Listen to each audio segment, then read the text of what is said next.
Hello, and welcome to the latest episode of The Invisible Men. My name is Ian Rowe. I'm a senior fellow at the American Enterprise Institute. Hello, all. I'm Nike Fazier's, a member of the Leadership Network at AEI.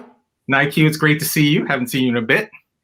Yes, great seeing you, brother. Yeah, man. And today we have our first live episode of The Invisible Men, and we have a celebrated return guest. We have the erudite, John McWhorter, joining us. Hey, John, what's up? Hey, guys. All right, it's good to see you.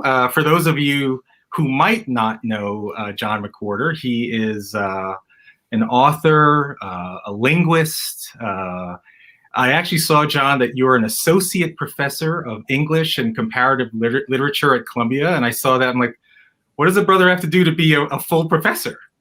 Actually, it's not in even them anymore. They were just kind of keeping me for administrative purposes. I'm in Slavic, of all things. That's where the linguists are at Columbia. But that sounds so weird. I don't spread it around. But no, I'm not tenured. And the reason is partly because Columbia doesn't have a linguistics department. So it would be hard to have the infrastructure to tenure me.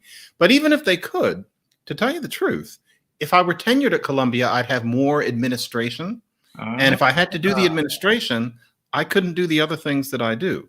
So I prefer to incur the risk. I have many successive contracts. It's kind of a substitute for tenure, but I'm not tenured. So who knows? Very interesting. Very interesting. Okay. Well, John, you've actually been a guest on The Invisible Men before. So thank you for the return. Because at the time you were in the midst of writing your two books. Mm-hmm. One is 9 Nasty Words, and the second before was called The Elect. Mm-hmm. But someone wise came up with the title of woke racism. It's better, yeah. And it wasn't me. It was the editor who was very good, and she came up with that. And I think that's better than The Elect. I'm not very good at titles, but I think woke racism does sum up more what it's about. Yes, and I know Nike, you had a question because the subtitle is How a New Religion Has Betrayed Black America. Mm-hmm. Yeah, well, John, I thoroughly enjoyed the book. I just want to say that for those that haven't yet purchased the book, one of the things that's exceptional is John makes an effort to really operationalize a lot of the points he makes in the book. He presents a roadmap with action steps for what each of us can do as Americans to make America a better place. And he talks about what it takes to fight the woke mob and what steps should be taken to minimize and manage that. So this is just not an intellectual academic pursuit. There are action steps that I really value. But one of the things, John, in terms of the title, as Ian referenced, it certainly was written with us in mind. I also felt like this is really required reading for white America. And one of your charts in here is one of the most thoughtfully articulated representations of how woke America is torturing white America. You can articulate it better than me, but for our audience, it's if you're a white person and you only date black people, well, you're a racist because you have a fetish. But if you only date white people as a white person, you're also a racist. If you move into a black community, well, in fact, you're destroying that community. You're a racist. If you live in an entirely white community, well, you're a racist. And you just articulate this torture box that the woke community has put white America in. And I think it's absolutely critical that, one of the things I did, John, is I asked a number of my white friends about whether they had read the book, and it was interesting. Some of them said, no, but I'm really interested in that space. I just read something from Candace Owens. And so they were headed in one direction. But others were like, no, I haven't read the book, but I've gone and spoken to my friends to understand what I'm doing wrong. And so it's clear that there's this just dichotomy of ideas. And so a long intro by me, but this idea that this is required reading for white Americans, what do you think? That's it. And, I think among some people out there, I have a reputation for writing things that irritate black people. And I think many people would understandably think that woke racism's thesis is white people need to leave us alone. One of those books. It's not that. To tell you the truth, I don't like to admit it, but in terms of who I'm really writing that book to, it's a white woke person. What really moved me to do this was watching white people do things that make us seem like children, watching white people do things where they can't really believe the efficacy of what they're doing. But they've learned that making these gestures and going through this kabuki is the way that you show that you're not a racist, and that somehow there's a through line between this display and actually creating change in the world. And so if there's a kind of white person who wants to know what to do, and I must admit, I've got 2 or 3 white archetypes in my mind. They are based on some people I happen to know where I kind of thought, oh, that person. They even have names, and I'm not going to say what their names are.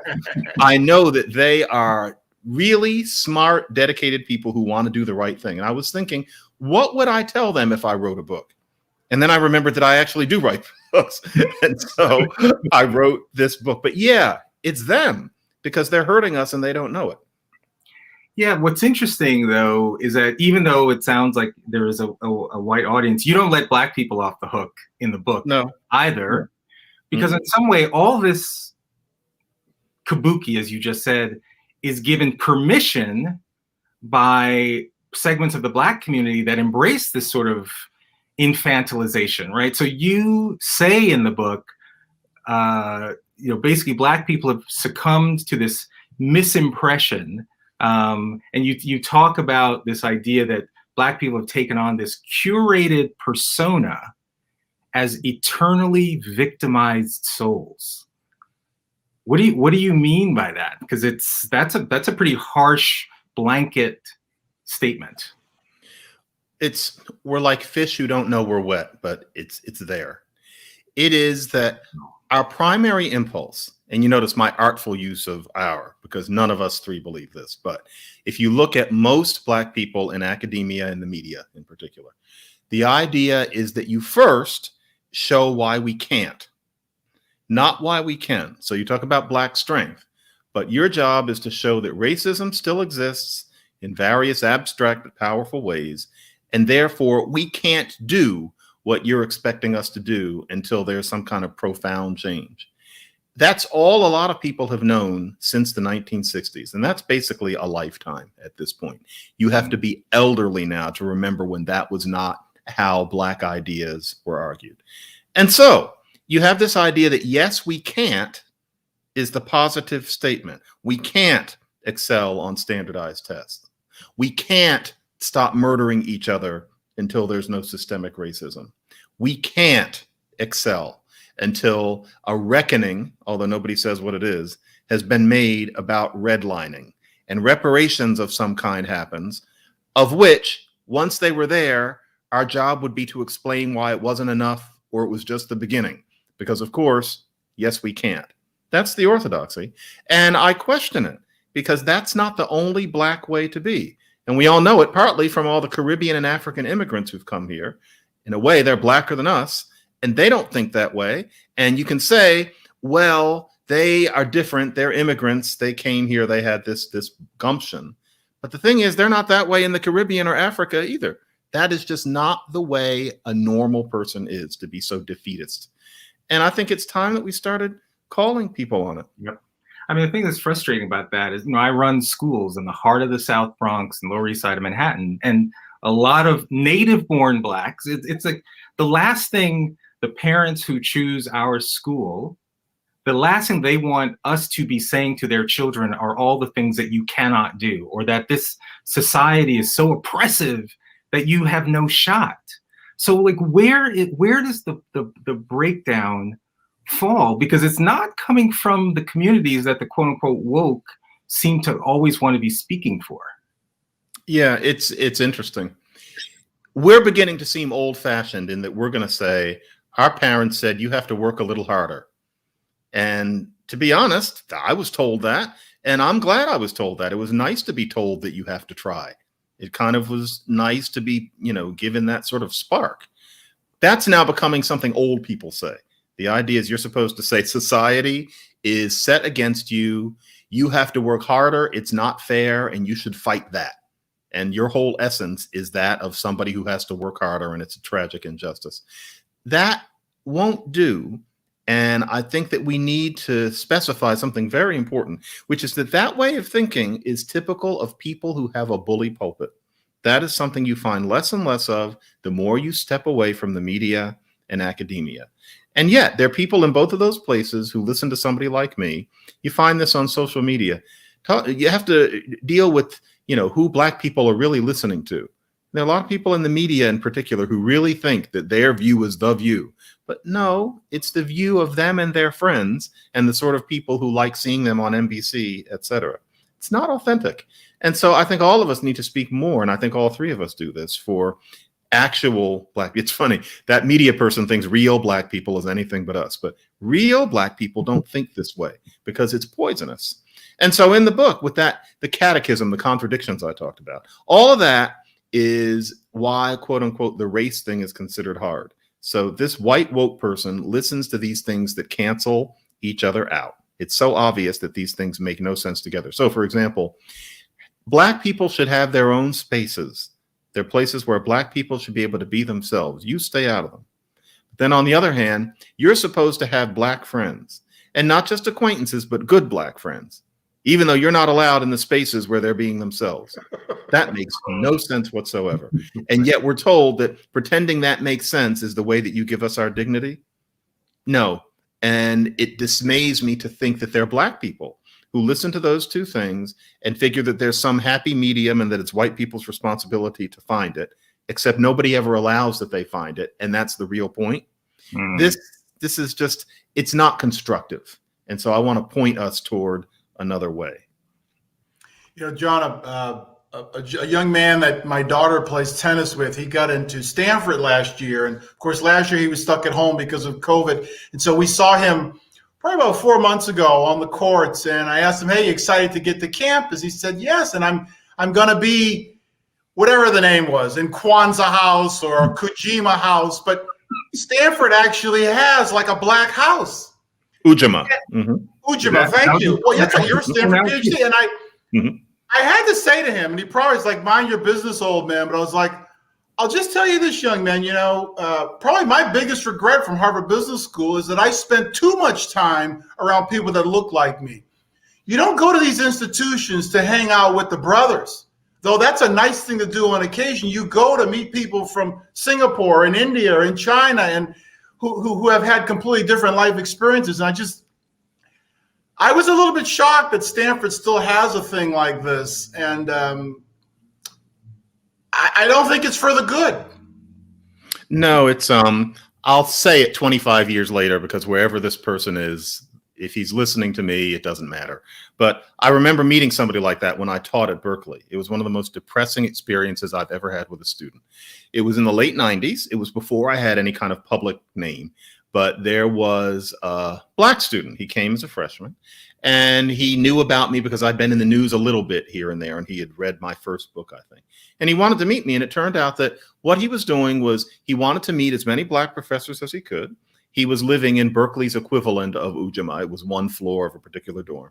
And it was clear that he had inherited some of this from his parents, who were sort of West Coast Black nationalist types. He wanted to have a Black experience at Berkeley. He wasn't interested in meeting white people. He was going to have a Black experience with Black people doing Black things. And I interacted with him with a couple of non-Black students, and it was as if they were going to separate colleges. And I remember thinking, this guy thinks he's doing the right thing, but he's not going to get an education. He's going to go out into the world wary of white people, not laughing at their jokes. And he's probably not going to get as many jobs as that Black guy down the hall who is more open to white people. And he's going to say that it's because of racism. And he's going to know a lot of people like him who tell him that that's what it is. I thought, he's not having his mind expanded if all he does is major in African-American studies and hang out with Black people and talk about how it's a racist campus.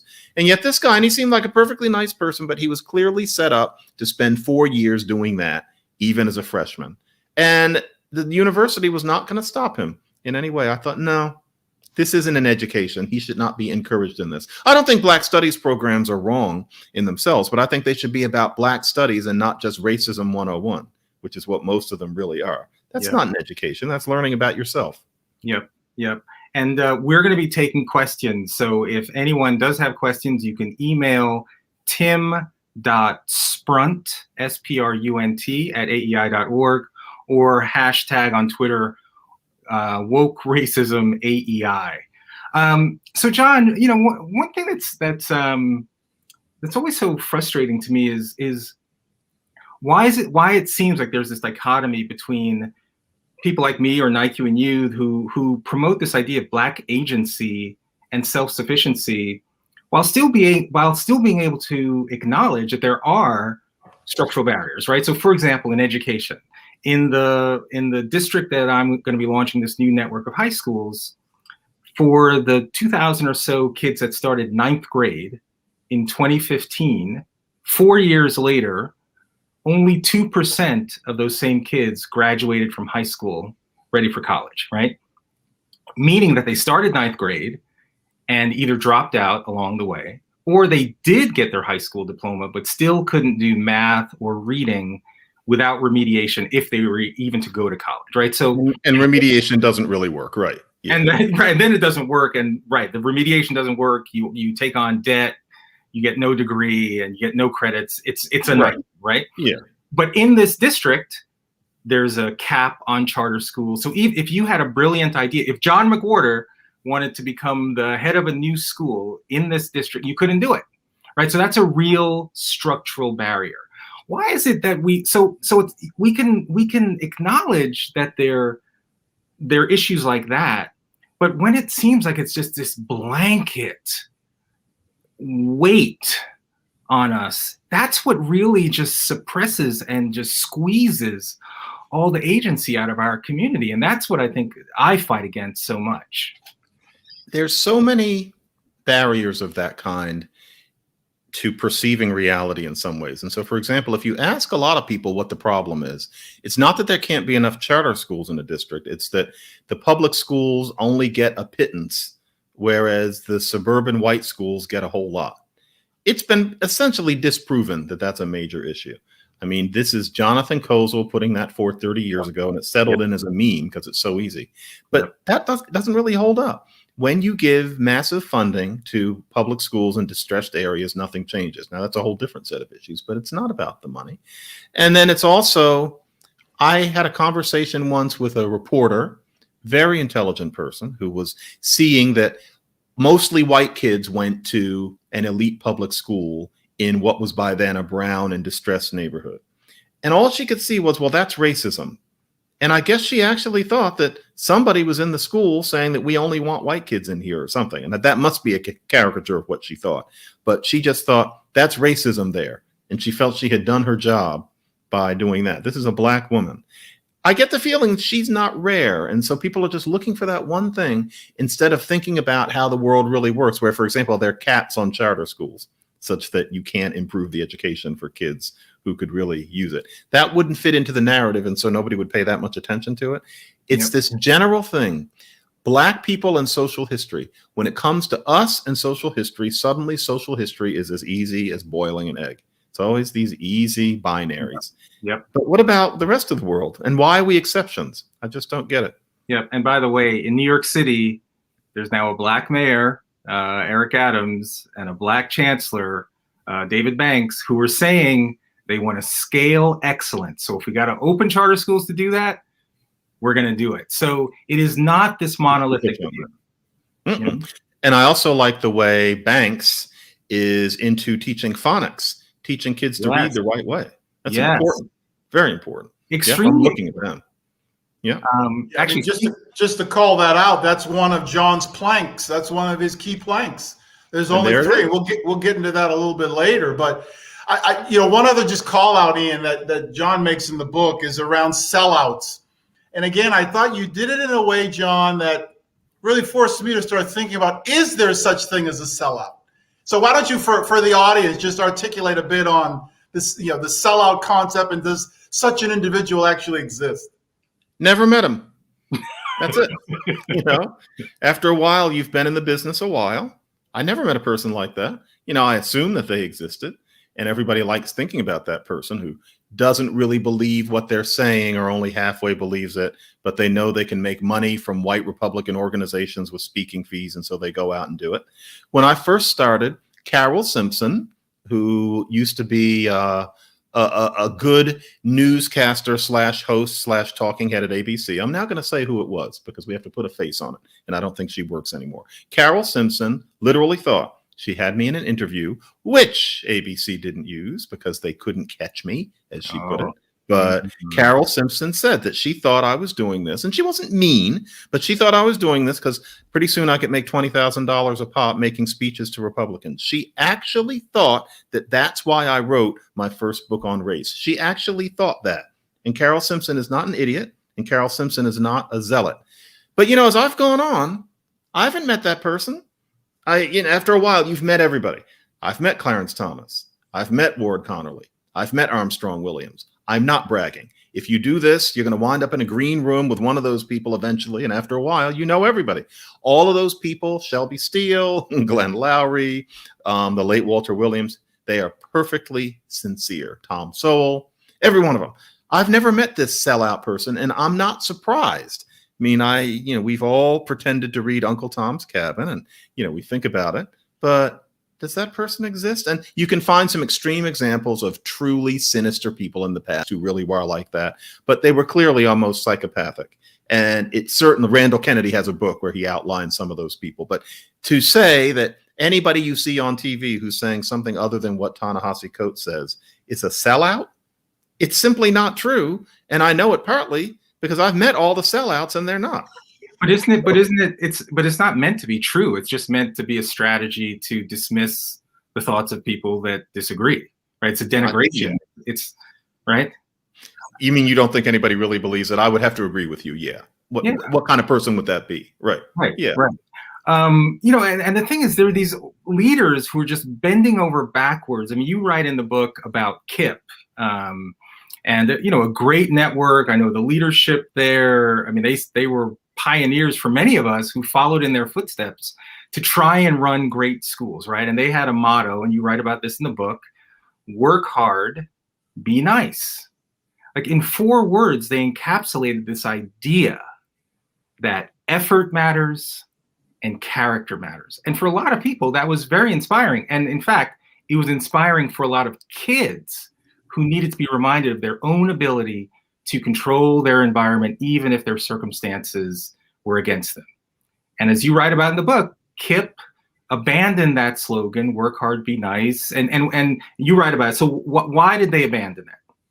Well, they decided that didn't acknowledge that systemic racism exists. And, that's absolutely ridiculous. At no point was... Is it bad advice to say work hard? I think that it's good advice to anybody to say work hard. It's good advice to anybody to say be nice.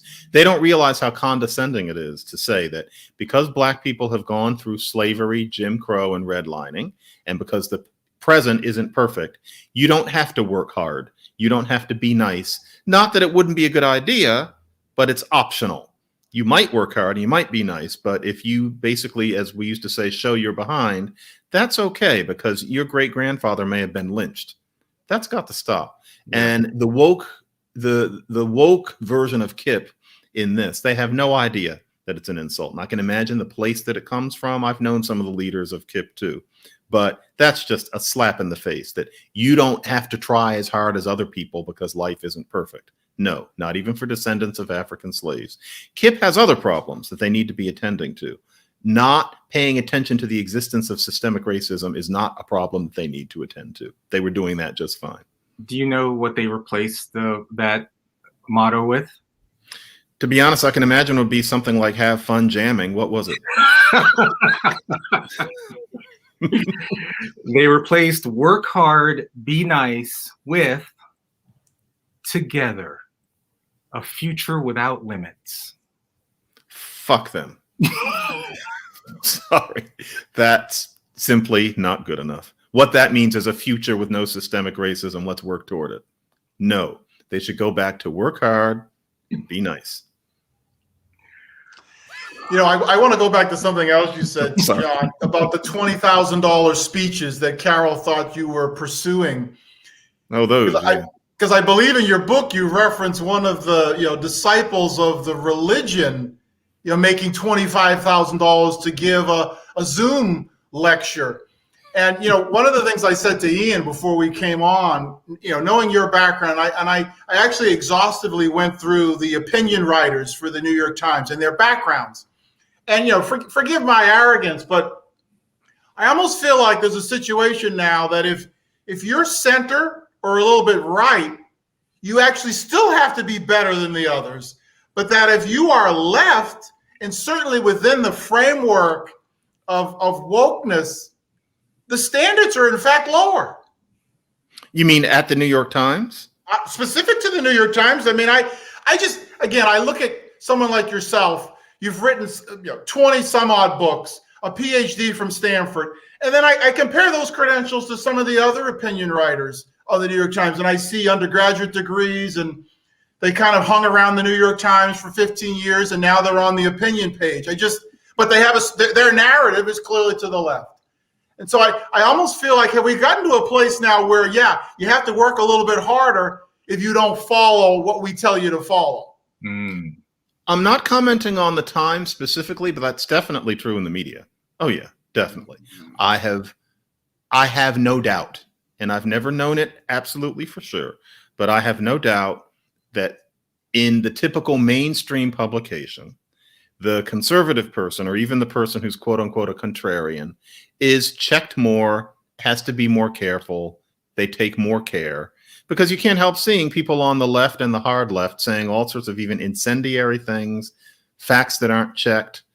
I'll even try this, and I'm not referring to anything specific, although of course I am. I know that in my experience, for which I'm grateful, I am happy that the MSM continues to call upon me. I don't feel muzzled at all. But I know that if you're the exception. You're the exception, not the rule. I know what you mean, but maybe I'm a beacon. But if I write something about a certain someone, and I'm thinking of various someones, then the fact checkers go to that source, they look it up, they go to the book. Is that what the person actually said? Weren't they actually saying this? Now, all I know is that I will see sometimes those same people citing me where they've just got it all wrong. They're taking some one thing that I put in a tart way 15 years ago and making it seem like I'm this perfect moron. And nobody checked that. It's clear. And so, yeah. And in a way, I like having to try harder. I enjoy the idea that I've got to be on my game. With some of those other people, it's clear that I'm not saying that they don't put any effort into it, but what they jot out, I get the feeling it's spell check and maybe a couple of things that really stick out. I will never have that luxury. And in a way, I'm glad. It means I work harder. Wow, that's pressure. That's the upside of pressure. I like that a lot. Speaking of the I want to make it clear, though, Ian, actually, I should say, I'm talking about 21 years of writing. I'm not talking about any one particular organ. Just want to make that clear. Totally get it. But speaking of the New York Times, they had an article, actually, and from a linguist perspective, I think you would have found it interesting if you didn't see it, but it was a whole article about the woke language and the labels that are being used by woke people that they love, but is not being embraced by the people that they think, so it's Latinx, right? There's this whole article about how BIPOC is not a term that's actually embraced by many Black, Indigenous people of color. And in fact, the article even said BIPOC, for many people, they thought it stood for bisexual people of color, right? And then the Latino community thought they were being excluded. So then there was like, well, it should be BILPOC. And you just think, and Latinx, and you just think, where are we going with these labels, right? Because you're just flattening whole groups of people, right? You know where it's going? It's just one of those things that I think we have to accept.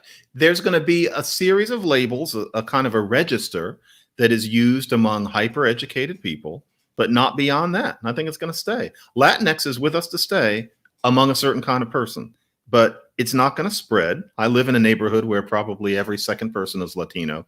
I've never heard that word used out in the streets.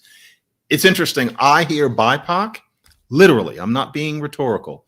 When I go to Columbia's campus and I walk through the gates, That's when I start hearing BIPOC, and it's used by my students, and I use it with them. I never hear it on the subway. Yeah, I'll use it. I'm an educated person. They keep saying it. I'll say it. That's the dialect that you use. But it's not going to be part of real life. I'm sitting at my dining room table. I don't say it here. It's just that there's going to be this split, basically. I'm not sure I mind that so much, but that's what it's going to be. I'm not sure these people realize that those terms are not going to generalize the way African American did. Right. What if you're a child? What if you're a child of a white person and a BIPOC person? Which category are you in? Well, that the grand old answer is you're black, but I think we're bringing back the one drop rule now. Yes, we're making such great progress. I think you're supposed to. These days, I think that person is just a mutt. Really, I mean, they might choose to embrace BIPOC as they get older. I think if you're talking about somebody 8, I think fewer and fewer people who are coming up of that cohort are going to embrace these artificial categories. It's just gotten so silly at this point. Depends on what neighborhood you're in, but I think that's going to change too. But what's the point? What is the point of having terminology that literally flattens an entire group of people to say the only characteristic that is important about you is that you're not white? Because there literally is no other connecting component. One of the saddest things is to see, especially a younger person, defining what they call their identity. And what that identity is all about is what white people don't or do think of them. That's my identity. What they mean is I'm identifying against whiteness in some way. And I just think, you know what? If you're going to pretend that whiteness is that much of a problem for you, you're letting them win. And one day you're going to die. Some of these people don't seem to understand that life ends. They seem to think that we're in some sort of eternal, I don't know if it's heaven or some play where people live 1,000 years and you're going to identify against the white hegemony. And the white people, frankly, are not paying attention. And one day you're going to die identifying against something that wasn't really hurting you that much to begin with. Now, I wouldn't say this in 1955, but I would definitely say this now. And yet you're supposed to pretend that time doesn't pass or that the cops somehow refute what I just said, as if the cops are 95% of the Black experience rather than one of a great many things. It's all very, very fake. And a lot of woke racism is basically about let's stop lying. Enough of this mendacity. And that's Black people and white people. We're all lying to each other. And I think it's time that talking about the race thing meant telling the truth, even if some people's feelings get hurt, including white people's feelings these days. Wow. John, John, sorry, Ian. I want to go back to the book again, because another one that you brought in the book that I missed was the head of the San Francisco Museum of Modern Art. And I think it's really important for you to articulate that to our viewers, what happened, why it happened, and what it represents. That story.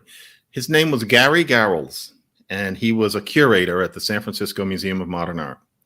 In a discussion where they were talking about expanding their purview during the racial reckoning, he said that he was happy to look at more non-white artists when they were bringing in materials, but he said that he's not going to not look at white material at all because that would be reverse discrimination. Based on his saying that, he lost his job. It was decided that it was wrong for him to even imply that there could be a such thing as reverse racism. And you know what? It's worse than in the book because of a mistake I made, which I'm going to openly admit. I lived in the Bay Area in the mid-90s, and it amazes me how your memory can sift and fade. I thought I knew him. I thought I had met him at a couple of cocktail parties, and the person who I now know was not him. I actually asked somebody a couple months ago and realized the mistake I made, and it was too late to catch it in the book. What's this kind of gabby guy who maybe drank a little too much and kind of rubbed people the wrong way? I thought that was Gary Garrels. And so later in the book, I say he was not always the most buttoned up person, but he didn't deserve this. No, that guy that I met was somebody else. God knows what happened to him. Gary Garrels is this reserved person who everybody in the industry adores. And yet that happened to him. It won't do. And it's not just one anecdote, as you could, in the book, we're full of things like that. But that was one of the things that when I read about it, I thought, what's happening? It really was that in the summer of 2020, I was sitting, with a glass of wine on a sun porch and just reading about one thing after another. And that was one of the things where I thought something's gone wrong this year. And next thing I knew, I wrote a book. Wow. Please, if you have questions, you can send questions to tim.sprunt@aei.org or on Twitter, hashtag woke racism AEI. We've got a bunch of questions, John. So a listener writes in, what do you think the life cycle of woke racism will actually be in the future? Will people ever exhaust themselves? Or will it only get worse? Like your title right now is extremely relevant, but will it be relevant a decade from now, or it'll be, it's like Dumb and Dumber and Dumber and Dumberer. Remember that sequel? Will there be like woker racism in 10 years? I think if there's enough of a pushback against it, it will make my book date. I am really hoping that woke racism is a period piece in 5 years, because what's going on is so egregious. And I think it will be. It's going to be seen as a book that somebody who was too angry wrote, in the wake of the murder of George Floyd. It's going to look quaint, but it isn't quaint right now. Some really terrible things are happening. And I think that if enough people, including Black ones, say, yes, racism exists. Yes, some Black people need help, but we don't need to be treated like hothouse flowers. And you don't need to exaggerate, then I think that woke racism will become the lesser scourge that it was before 2020. I'm waiting to go back to say 1919. No, 2009. 2000. Right. Yeah.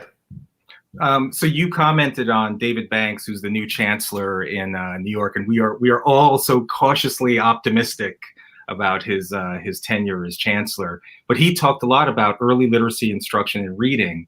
So I just wanted to dive in a little bit more, because oftentimes there's the causality of differences and outcomes as adults, whether it be the racial wealth gap, the racial, the representation in colleges, are outcomes that occur many years after kids aren't getting high, in particular Black kids, high quality early literacy instruction. So you're at a major university for which has a teacher's college. Why can't we get back to what we know about the importance of knowledge and the science of reading in the early years? Because that's not what's being practiced throughout elementary schools across the country. The education schools don't want to hear from the science because it interferes with their mission. Many people would be surprised at how very specific education schools in this country are. There's a specificity. They don't teach education. They teach you how to try to make children into good leftist radicals. That is what the curriculum is based on. Nobody puts it that way, but that's what many, many, many ed schools are all about. I don't know of any that aren't. That doesn't mean that there aren't some, but the norm is that, and it's been that way since about 1969, has beginnings. And so teaching reading is caught up with this idea that what you also want to do is make the kids sensitive to the conception of there being a world larger than them. You want to teach them empathy. It's a big key word with people like this. And of course you want to teach kids empathy, but while you're teaching them to read, there's something called balanced literacy, in which teaching them to sound out the words is about 1/8 of the point. And there's this larger issue of teaching them how to be souls. And that really doesn't work when you're dealing with a kid who's not from a book-lined home. If you're from, frankly, this home, you can't see all the books, but I'm looking at them. You learn to read just through inhaling. Yep. I'm doing it. But if you're not from that kind of home, you need to be taught how to read. You don't need how to balance your literacy. And as far as the empathy goes, you can learn that in some other classes, or maybe just from being alive, especially in an underserved community. How are you going to lack empathy? And so it really messes kids up. And I just think to myself, I've known people from bad neighborhoods who were brilliant people, and you go have lunch and they're moving their lips while they're reading the menu. It's not their fault. They weren't taught how to read properly. And It needs to stop, because it disproportionately hurts Black kids. And it hurts poor white kids too. But sure, absolutely. Black kids. So yeah, it needs to stop. And it sounds so wonky. You know, in the book, all of a sudden I'm talking about phonics, which is not my subject. Linguistics is not about that. But I've seen this and it makes me sad. And so it really is one of my 3 planks. By the way, I'm glad you said that, because we don't want to pathologize, particularly reading, the reading crisis that exists across the country. On the National Assessment for Educational Progress, you know, it's often called the nation's report card. In 2019, in 4th grade, 8th grade, and 12th grade, it is still the case that not a majority of white students, in fact, never in the history of NAEP, are a majority of white students reading at grade level. And from a raw number perspective, there were cumulatively 3.75 million white kids not reading at NAEP proficient levels, as compared to 1.4 million Black kids. Now, from a percentage perspective, that represents a higher percent of Black kids. But the point is, we have a national reading crisis across the board. And we just need to keep reminding everyone of that basic fact and why the science of reading is important to everybody. Okay. Before we go to another questioning, this is a good opportunity for John to reference his 3 planks, because one of them is related to exactly this. So John, if you could just give our viewers your 3 planks, which so powerful that you know, Ian and I come from the business world, and it's always about 3s, right? McKinsey teaches only give advice in 3s, and here's the professor also giving advice in 3s. So please. 3 is my magic number. I didn't know that was also in the business world, but yeah, it's phonics, and it's not the cops. That's not one of them. And it's not that I don't care about that, but I'm not sure what we can do about that very quickly. And so my idea is, let's do things that will make it so that Black people encounter the cops as little as possible. And that is 2 more things. One is eliminate the war on drugs. That is what brings cops into contact with Black men in particular. And if it's not necessarily selling drugs, it's things that are connected with it, such as theft, if you're doing that because of addiction, etc. We need to completely change how we deal with hard drugs in this country. Having a thriving Black market that you can make half of a living working within is poison for Black community. There should be no war on drugs. Then third, there should be hearty support for vocational education, because my dream is that the guys who go the wrong way through no fault of their own instead go learn how to be electricians or to fix heating and air conditioners, all sorts of things you can do, where we middle class people look at the plumber and say, look at all that money the plumber makes. How come the plumber isn't Black? Because frankly, the plumber could make that kind of money. And we need to have more of that. And, you know, all of this sounds very Booker T. Washington, but I can't help it. There would be one generation there. Those guys are in a position to frankly be present for their children's upbringing. And then next thing you know, next generation goes further.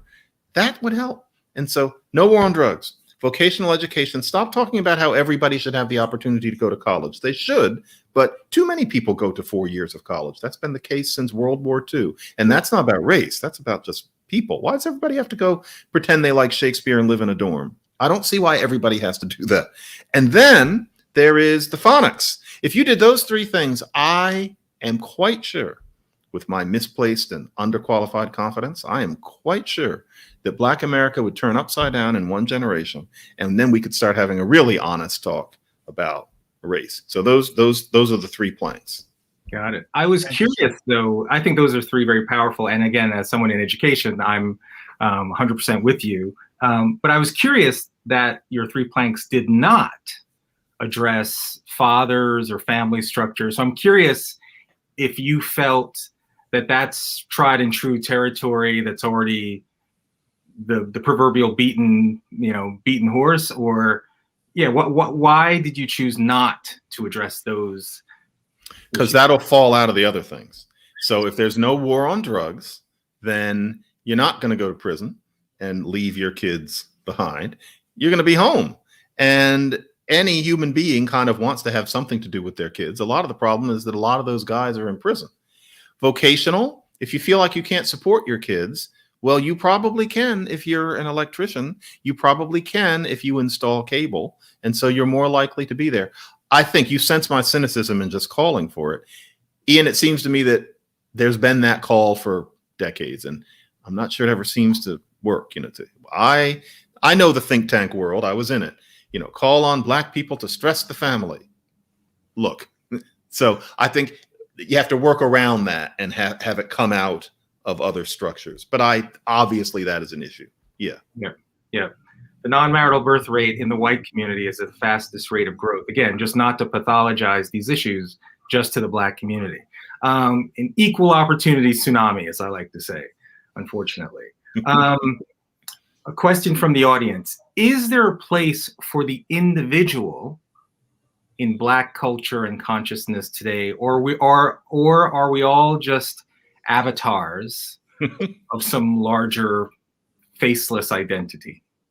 I think there's room for it. Different people have different ways of dealing with it. I just hope that people understand that being an individual does not mean coming up with yet more ways of showing that society is racist. A lot of people think, well, the way I'm going to be unique is I'm going to have one more insight into how something can be seen as racist. Somebody says this language is racist. This TV show is racist in ways you never thought, even though everybody in it is Black. That's individual to a lot of people. No, be yourself. Stop thinking so much about what white people don't think of you, and be a human being. And then you can have a wider conversation about what Black culture is. It's interesting. Black culture apparently is that the cops don't like you. And so everybody's going to agree on that. But if you try to say anything else, you're told that you're stereotyping until you kind of wonder what Black culture is. One time I wrote something for The Root. I think it was sometime during the aughts. And I forget what the occasion was, but I said that there is a fondness for fried chicken in Black culture. I said that because I grew up in it, and there is. If you go to certain events, it's more likely to have fried chicken if it's a Black event than a white event. That doesn't mean white people don't like fried chicken. It is, and there are historical reasons for it. Boy, did the comment section light up about that. He's stereotyping. How dare you say fried chicken? And I didn't say it in some tacky way. I just mentioned it in passing. Well, if you can't have the fried chicken, and you can imagine 10 other things that I would mention, what is it? And I'm sorry, but I don't accept that the essence of Black culture is that the cops don't like me. That's not good enough. I'm going to die one day. In our prior session, which was many months ago, John, Ian asked you the question, do you get tired of always talking about race? And I thought it was a wonderful conversation that we had about that. And then in the book, you really raised this issue again, and it really got me thinking, and specifically with my kids, who are better than me. To be blunt, I don't want them just focused on Africa or Black. I don't want them to do that. And so even our conversation here today, it is entirely about race. And so I think the question you raise in the book is other than yourself and Thomas Sowell, I think you make the point, what other Black intellectuals consistently talk about issues other than race? There need to be more. And I hope that I'm paving the way for that. And that's not to say that there are none, but the list is too short. And I really hope that people in that, you're the first person who's ever brought up that part. I don't want people to think that I'm bragging in that part, because I'm just me. But I was just saying, I write some books about language where there isn't a Black person in it. And it's just because I'm a nerd. And how many other Black writers do you know who do that? There should be more. It's not that I'm the only one, but there should be more. And yeah, I hope that with my children's generation, it's like that. This is going to sound so noble. I feel like I'm concentrating so much on race when often, not now, of course, but often I'd rather be doing something else, so that with the next generation, they won't feel that way. I'd be kind of sad if one of my daughters decided to study racism, because to me, this is the meanest thing after what I said about KIPP that I'm going to say during this session. But if all you study is racism, it's narrow. That's a very narrow topic. It's real, but don't you want to stretch out? Aren't you curious? Is your curiosity limited to finding new ways that society is racist? Because you'll find them and nobody will tell you you're wrong. Is that it? It's narrow. I really hope that neither of my daughters choose that. If they want to be historians, they can study Black history, but not racism in history. It's kind of been done. And if you do that, you're not flying. You're like this bird in this cage, and usually the cover's over it. Get the cover off the cage. What a terrible analogy, but that's my sense of it. It often seems as well that even the way that information is reported, I know you and Glenn Lowry had a very interesting conversation a few weeks ago about how even the representation of data, like the use of medians, for example, like the racial wealth gap, there are folks who will say, the average black family, has about $160,000 less wealth than the average white family, right? Or median. And yet, if you look at the data, you look at that same exact data and take into account a couple of other factors like family structure and education, the average black married, college-educated family has about $160,000 more wealth than the average white single-parent family, right? So isn't the sort of constant obsession with race often fueled by even how we're presenting data and talking about these gaps through solely the prism of race? Yeah, I mean the fact on wealth, and it's funny, since that conversation with Glenn, I've been trying to educate myself on that. There's a huge wealth gap between rich white and black people. Once you go below that, things are not nearly what we're being told. And this is the thing. If people like us say this, there's a massive number of people with a big pulpit who don't want to hear it. For them, that's bad news. Now, we're fish that don't know their way. We're used to that sort of thing. But why wouldn't they rejoice? If you show that, you show, oh, it's not as bad as we thought. They're supposed to be happy. But no, they're angry that we say this. They can't imagine that it could be true. They assume that we want to make money from right-wing think tanks saying this. Right. They're unhappy to hear the good news. That's the problem. That's the sort of thing that you write a book like Woke Racism about, because that's not normal. We're used to it, but that's not normal to be repulsed by good news. That means something has gone wrong.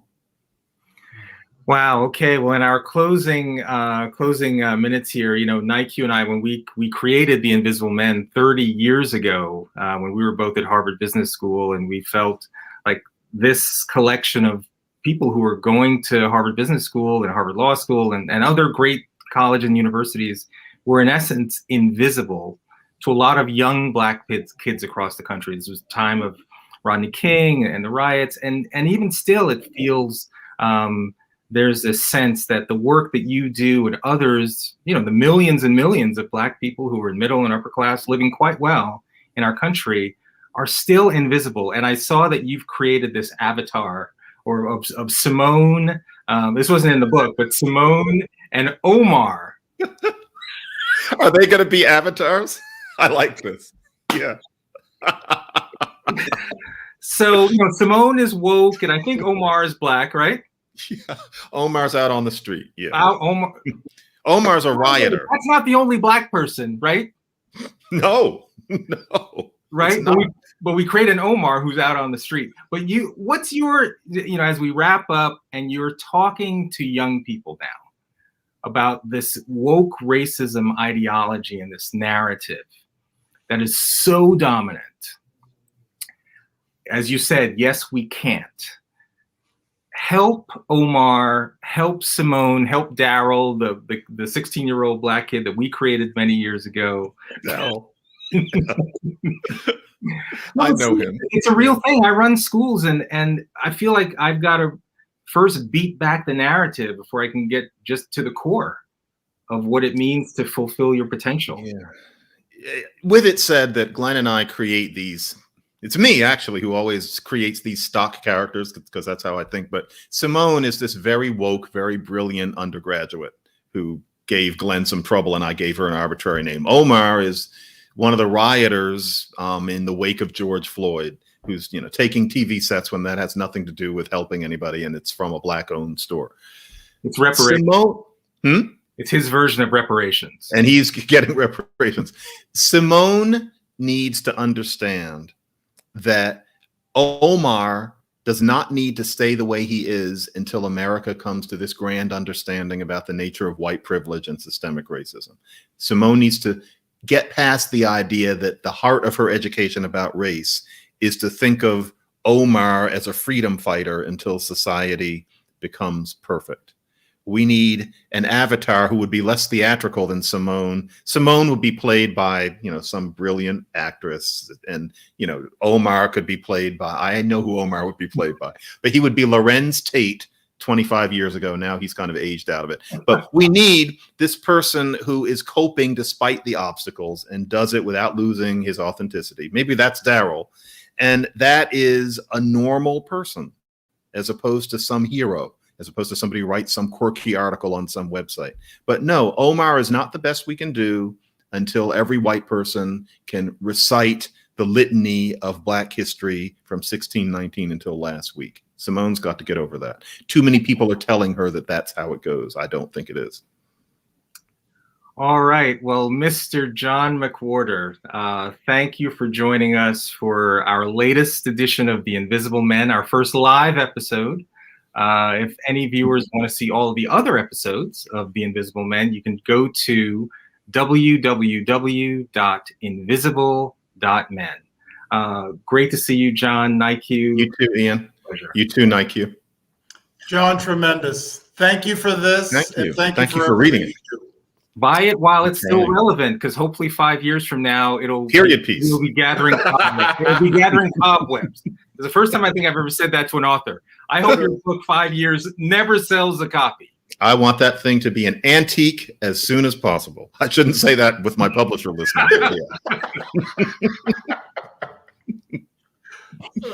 Thank you, John.